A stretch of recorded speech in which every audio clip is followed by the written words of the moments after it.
রাজাপুর পশুর হাটে আজকে জমজমাট খাসি ক্রয় বিক্রয় চলছে।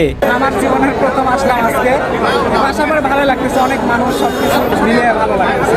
নাটোর জেলার বড়াইগ্রাম উপজেলার গোপালপুর ইউনিয়ন পরিষদের সামনেই বসেছে ঐতিহ্যবাহী রাজাপুর পশুর হাট। কোরবানি ঈদকে সামনে রেখে সকাল 8টা থেকেই হাজার হাজার ক্রেতা ও বিক্রেতার পথচারণায় মুখর হয়ে ওঠে পুরো হাট এলাকা।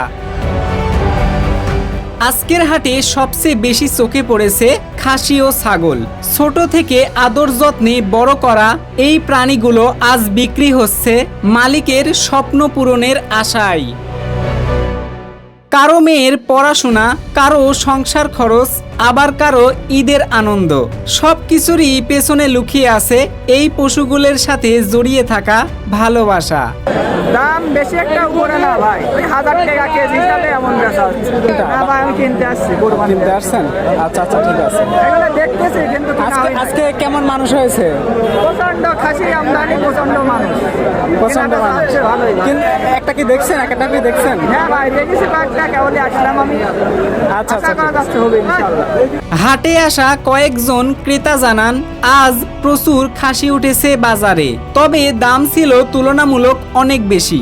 শেষ হাট হওয়ায় আশা অনুযায়ী বড় খাসি না পেলেও অনেকেই নিজেদের সাধ্য অনুযায়ী পশু কিনে সন্তুষ্ট।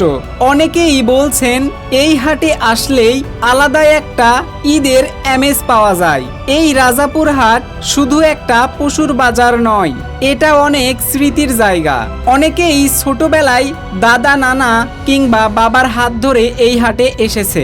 আজ সেই মানুষগুলোই নিজের সন্তানদের নিয়ে একই হাটে আসছে।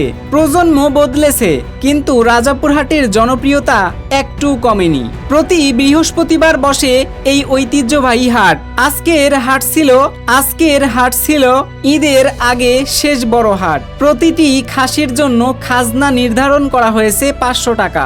ঈদের এখনো প্রায় 1 সপ্তাহ বাকি থাকলেও হাটে ছিল উপচে পড়া ভিড়। হাজারো মানুষের কোলাহল, ক্রেতা বিক্রেতার দরদাম আর ঈদের আনন্দে মুখরিত রাজাপুর পশুর হাট। কোরবানি ঈদকে ঘিরে যেন প্রাণ ফিরে পেয়েছে পুরো এলাকা।